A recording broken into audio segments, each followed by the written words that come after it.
It might be a consolation prize, but the Chinese did get their hands on a chunk of Australian mining assets this week with a US $1.4 billion deal to buy most of Oz Minerals' troubled business. Even then, Minmetals' victory was somewhat qualified, given it was forced at the last minute to sweeten the deal and bid against itself.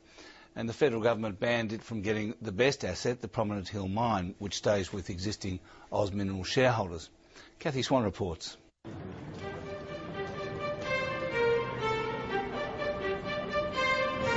There was really no doubt about the outcome of Oz Minerals' AGM and the vote on China's Minmetals' sweetened offer to buy all but one of Oz's major assets for a sniff under $1.4 billion US. Well, I thought some avian first.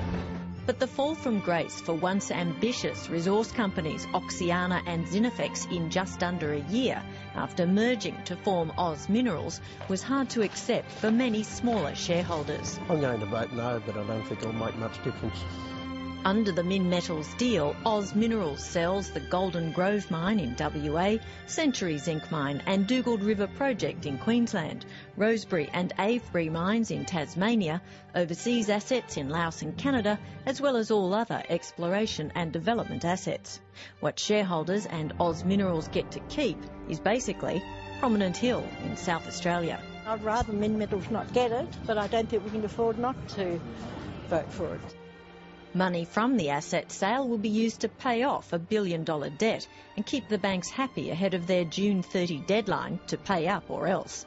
But shareholders filing in to vote wanted to vent their anger at a board they feel has let them down. And the question for many was, how did the company come to this?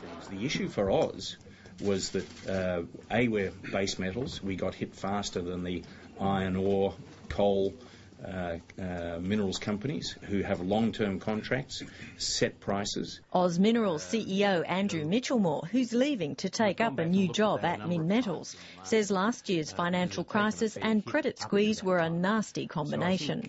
We take instantaneous prices off the LME, so base metals get hit faster and earlier.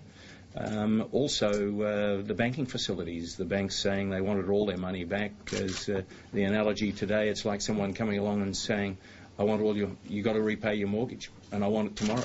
I think you have to go back, first of all, to the period just after the Zinifex restructuring, where they were sitting on a large amount of cash.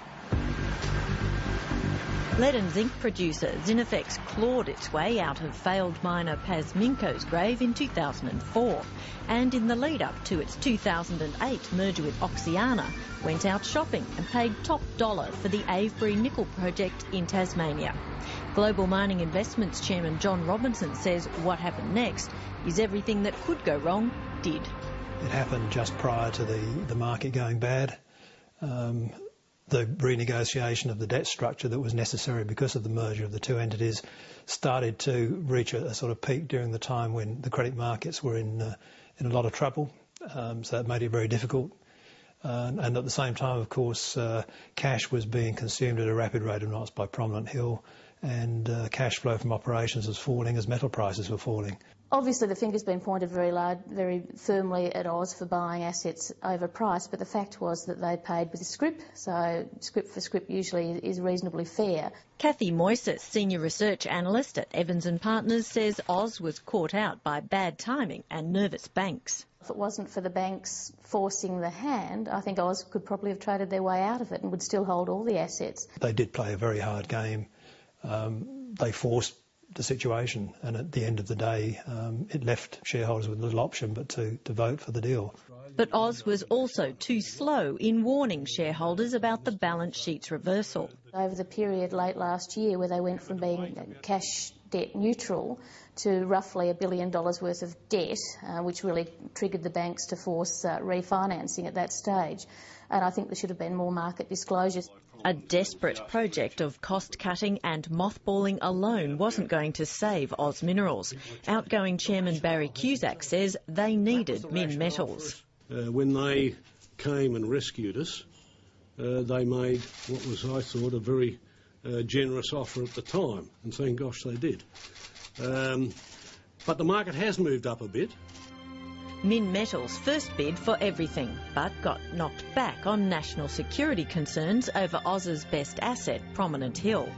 They came back with a $1.2 billion bid to buy nearly everything else, and then upped that bid by 15% at the last minute, despite every other contender either failing to show or deemed unworthy. We seriously considered the other offers that were available to us in terms of equity refinancing, and we were only interested in what was the best outcome. Oz Minerals has at least one initial market approval, gaining 13% after resuming trading on Friday. But while the debt-free, cashed-up one-mine company is talking about maybe buying more assets, it could also be mistaken for a takeover target. But potential buyers would be limited to a fairly small pool, given the federal government's determination that Prominent Hill must remain in Australian hands.